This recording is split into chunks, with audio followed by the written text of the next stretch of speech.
दर्शकवृन्द नमस्कार, यहाँलाई धेरै धेरै स्वागत छ। यति बेला हामीसँग विशेष कुराकानीका लागि युवा ज्योतिष पछिल्लो समय निकै चर्चामा हुनुहुन्छ खगेन्द्र पोखरेल हुनुहुन्छ। गुरु नमस्ते, स्वागत छ यहाँलाई। जय शम्भु। आराम हुनुहुन्छ? ठिकै छ।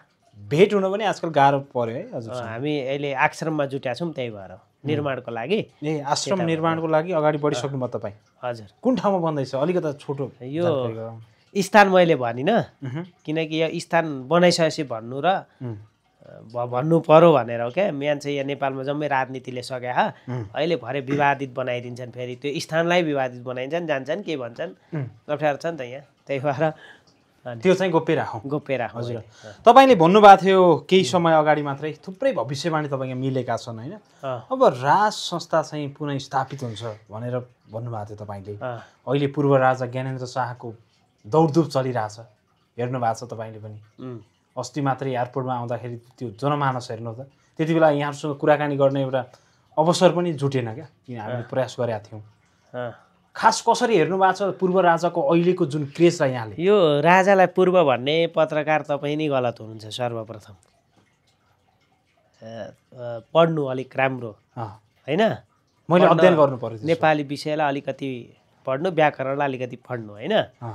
राजालाई पूर्व भन्नु भनेको आमा बाबु चाहिँ मेरा छिमेकी हुन् है, मलाई मेरा बाबाले पाल्देका मात्रै हुन् भन्ने खालको अर्थ दिने काम नगर्नु। र राजा कहीँ गएका छैनन्, नेपालमै छन्। त्यसो भए राजालाई चाहिँ पूर्व राजा भन्नु चाहिँ यो पाप हो भनौँ, यसरी बुझौँ? ठुलो पाप हो यो। राजा अब हामीले राजा भन्ने बित्तिकै ज्ञानेन्द्रलाई मात्रै सोध्छौँ क्या, त्यो होइन नि। राजा शब्द नै भगवान् विष्णुसँग सम्बन्धित छ। हाम्रो नेपालको राजाको शब्द चाहिँ भगवान् विष्णुका अवतारहरू हुन्। भगवान् विष्णुको अवतार पनि पूर्व पश्चिम दक्षिण उत्तर कहिले हुँदैनन् के होइन। नेपालको राजा पूर्व हुँदै हुँदैनन्। त्यो पूर्व भन्ने शब्दलाई सच्याउन आजदेखि एउटा है अनुरोध गरेँ। अरू धेरै केही भनिनँ मैले होइन। अरू अब राजा कहीँ जानुभएको छैन, जानुभएको थियो भने चाहिँ केही भन्न सकिन्थ्यो। अब नेपालमै हुनुहुन्छ, दरबारमै हुनुहुन्छ, निर्मल निवासतिरै हुनुहुन्छ। अब उहाँ देखा नपरे पनि उहाँले नै देश चलाइराख्नु भएको छ होइन। केपी ओलीले चलाइराख्नु भएको छ उहाँ। ल एकछिन, अरू हाम्रा नेताहरूले चलाउनु भएको थियो भने राजा बाहिर निस्किँदा अरू किन डराउनुहुन्छ त? बुझ्नुभयो? त्यही राजासँग डराउनु, राजाले देश चलाएका थिएनन् भने यिनीहरू राह किन डराइरहेछन् भन्ने कुरो हो क्या। गणतन्त्रका नेताहरू डराइसकेका छन्। प्रचण्ड, केपी ओली, नाम डराएछन्। नाम तोकिसक्दा भरे अप्ठ्यारो पर्छ होइन। यहाँ गणतन्त्र हो कि के तन्त्र यो थाहा पनि छैन मलाई होइन। यस्तो खालको तन्त्र छ नेपालमा। बालेनले काम गर्न नपाउने तन्त्र, हर्क साम्पाङले काम गर्न नपाउने तन्त्र, गोपाल हमालले काम गर्न नपाउने तन्त्र, कुलमान घिसिङले काम गर्न नपाउने तन्त्रलाई चाहिँ गणतन्त्र भन्दो रहेछ। युवालाई काम गर्न नदिने तन्त्रलाई नेपालमा चाहिँ गणतन्त्र भन्दो रहेछ होइन। अरू देशमा अब के भन्छ त्यो थाहा छैन मलाई होइन। यो चाहिँ नेपालको गणतन्त्र चाहिँ त्यस्तो खालको रहेछ हामीले बुझ्दाखेरि जान्दाखेरि होइन। अब त्यही काम गर्न नदिएकै कारणले गर्दा त जनताहरू पनि रुष्ट भएका होला नि त होइन। त्यो हो कुरो। जस्तो यो राजाको चाहिँ सक्रियता होइन, राज संस्था आउनुपर्छ भनेर विभिन्न किसिमका आन्दोलनहरू सर्किरहेका छन्। सम्भावना चाहिँ कतिको देख्नुहुन्छ गुरु? म भन्दैछु राजा जानु चाहिँ कहाँ भएको छ र आउनलाई सम्भावना? कुरो नेपालमै हुनुहुन्छ अहिले अलिकति होइन। अहिले त राज संस्था स्थापित त भएको छैन नि त। राज संस्था स्थापित हुनु हुँदैन, राजतन्त्र स्थापित हुनुपर्छ। दुई चारजनाले बोलेका राज संस्था चाहियो भनेर। के को राज संस्था चाहियो? राजतन्त्र चाहियो। देश किमजोङको तरिकामा शैलीमा हिँड्नुपर्छ। त्यो हिँडाउने पारस हुन् भन्ने मेरो सिद्धान्त हो। पारसले यो देश चलाउनुपर्छ तपाईँको भिजन नि? तपाईँको चाहना त्यो हो? सुन्नु न, स्वामी विवेकानन्द पनि नि कति वर्ष उमेरसम्म बिग्रेकै मान्छे हुन्, पछि विश्वले मान्यो क्या है।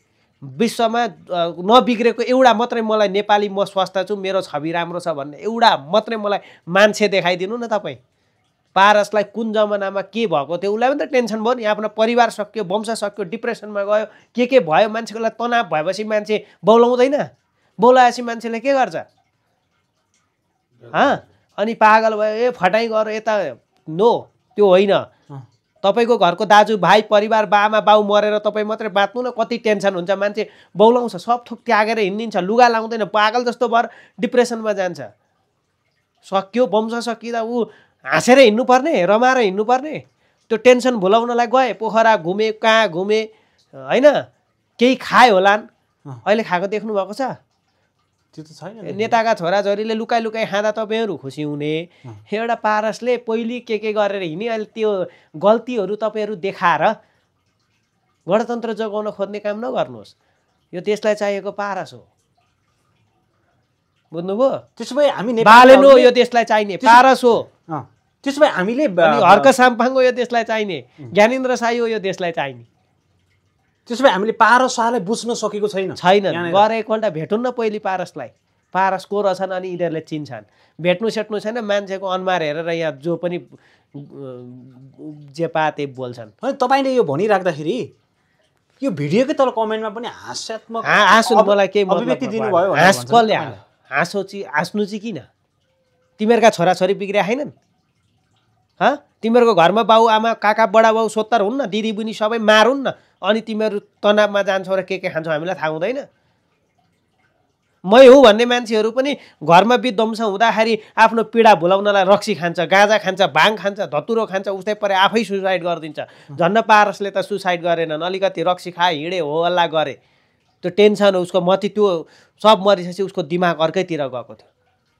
डिप्रेसन भएका मान्छेलाई सोध्नु क्या डिप्रेसन ठिक भइसकेपछि तिमी किन डिप्रेसनमा गयो भन्दा उसको हर बाध्यता हुन्छ क्या मान्छेको बाध्यतालाई चाहिँ खेलबाड नगरौँ क्या बुझ्नुभयो नि बाध्यतालाई खेलबाड गर्नु किन पारस गजेडी हो भने पारस राष्ट्रद्रोही हो भने स्वामी विवेकानन्द तपाईहरुले स्वामी विवेकानन्दको कहानी सुन्नु भएको छैन कुनै दिन कसैलाई बौला भनेको मान्छे नि त्यो मान्छे भगवान भनेर पुज्न सकिन्छ क्या भोलि के थाहा पारसले यो देशै बनाइदिने हुन् कि नपत्याउँदो खोलोले बगाउँछ हिजो अस्ति वैशाख 12 गतेको यहाँ खोप बाढी आउँदैन भनेको मान्छेहरू ती बाढी आएर घर सर लग्दैन नपत्याउँदो खोलोले बगाउँछ पारस पनि नपत्याउँदो मान्छे हुन् उनले देश बनाउँछन् ग्यारेन्टी लेखेर राख्नु अब मलाई पागल भन्नु त्यसकै भन्नु पारसले देश बनाउँछन् उसको पारसको लयमा बालेन हुनुपर्छ दुर्गा परसाई हुनुपर्छ ज्ञानेन्द्र साई हुनुपर्छ हर्क साम्पाङ हुनुपर्छ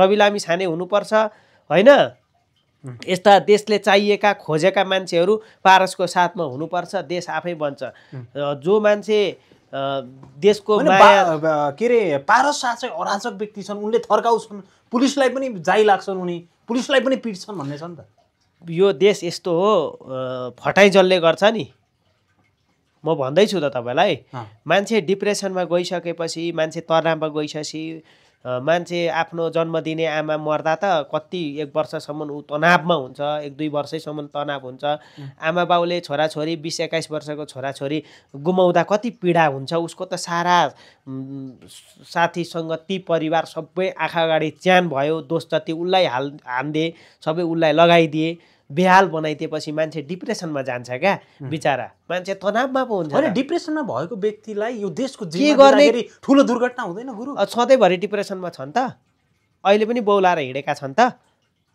डिप्रेसनमा भएर हिँडेका छन् त तनावमा भएर हिँडेका छन् त पारस यिनीहरू जस्तो जे पाते बोलेका छन् त अहिले छैन नि त्यो त देखिदैन भ्रष्टाचार गरेको देख्नु भएको छ त के गरेको चाहिँ देख्नुभयो गलत एउटा मात्रै मलाई दिनु न ल गलत एउटा मात्रै मलाई दिनु 15 वर्ष 20 वर्ष अगाडि गरेका गलतलाई अहिले आएर चाहिँ यो मान्छे ठिक होइन भन्न सुहाउँछ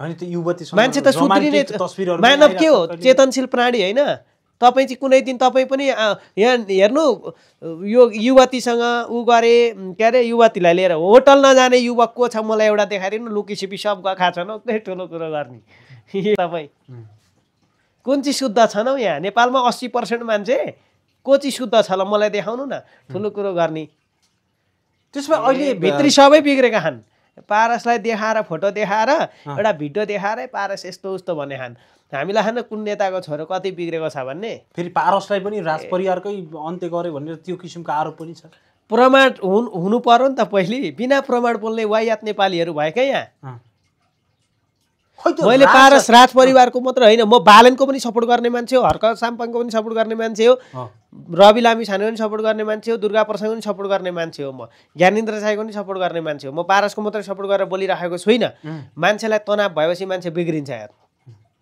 त्यो तनाव भएपछि के भयो कसो भयो मान्छे सुध्रिने। मैले झन् स्वामी विवेकानन्दको तपाईँहरूलाई चाहिँ मैले उदाहरण दिइरहेको छु होइन।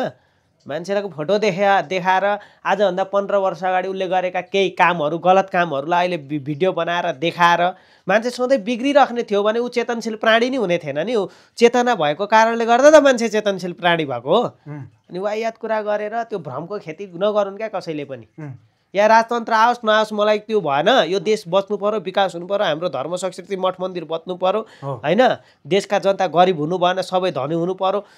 एउटा छिमेकीले 50 लाखको गाडी किन्दा एउटा मुला 2 लाखको बाइक किन्न नसक्ने छिमेकीले सुसाइड गर्नुपर्ने स्थिति छ। छिमेकीलाई देखेर नि धेरैले सुसाइड गरिरहेछन्। त्यस्तो भइसकेको छ देश।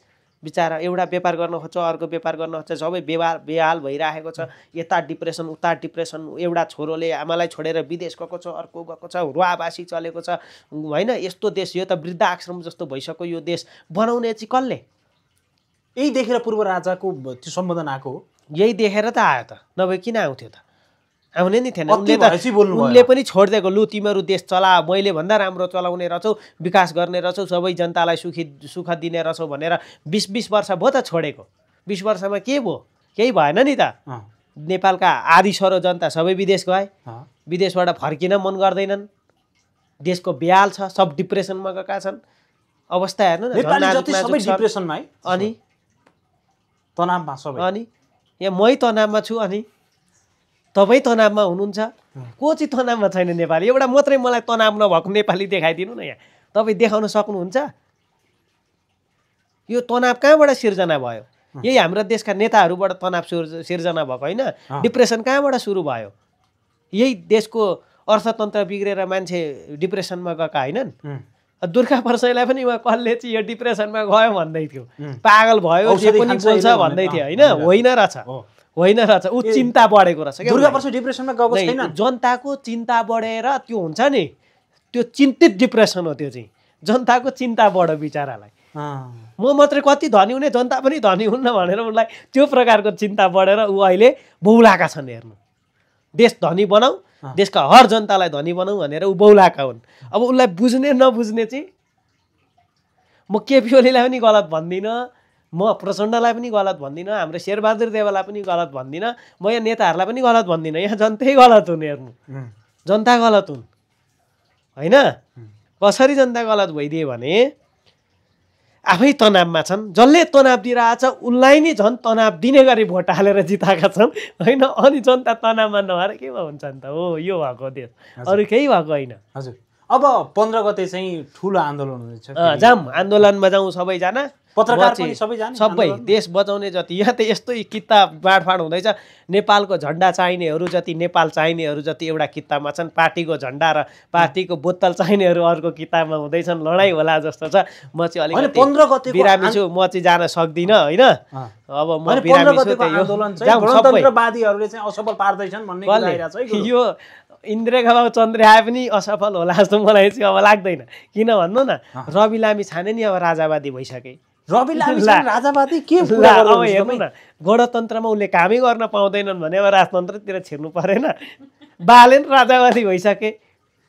होइन, तपाईँले त गोप्य कुरा सुनाइदिनु होइन। तपाईँको कुराको आशय अस्ति रवि लामी छाने पनि धेरै बोल्नु भएन क्या यो विषयमा। तपाईँ गणतन्त्रवादी कि राजतन्त्रवादी भन्दाखेरि रवि लामी छाने नि राजावादी हो, राजतन्त्रवादी हुनुपर्ने हो। राज संस्थावादी चाहिँ भइदिए होइन।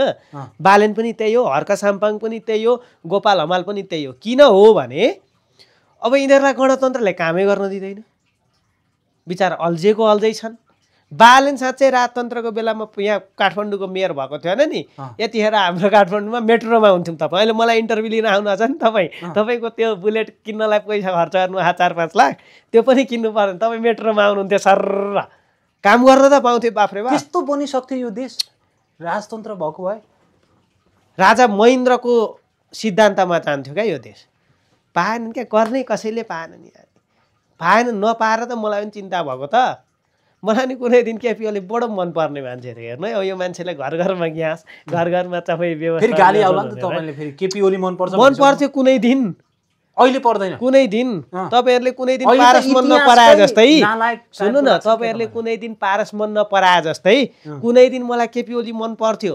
प्रचण्ड पनि मन पर्थ्यो, तर अब अहिले मलाई यिनीहरू मन पर्दैन।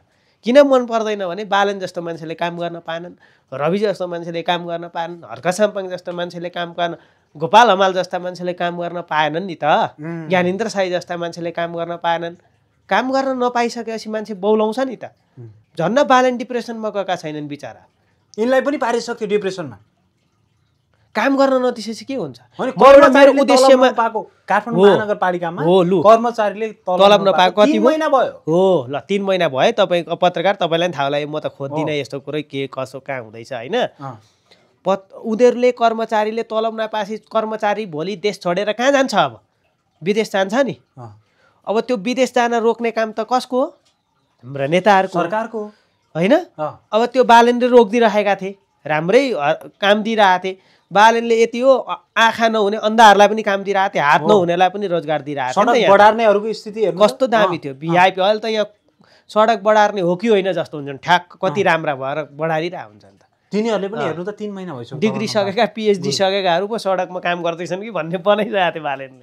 कामै गर्न दिँदैनन् भने अब म चाहिँ कसरी बालन राजावादी होइन भन्ने, राजावादी नि हो ऊ पनि भित्र रूपमा। अब भित्री मिलाइसकेका छन् सेटिङहरू। त्यसो भए यहाँ कुरा मिलिरहेछ, रवि लामिछाने बालन आउने नि यतै हुन्, यतै हुन्। अब किन आउँछन्? जहाँ काम गर्न पाइन्छ त्यहाँ जाने हो नि।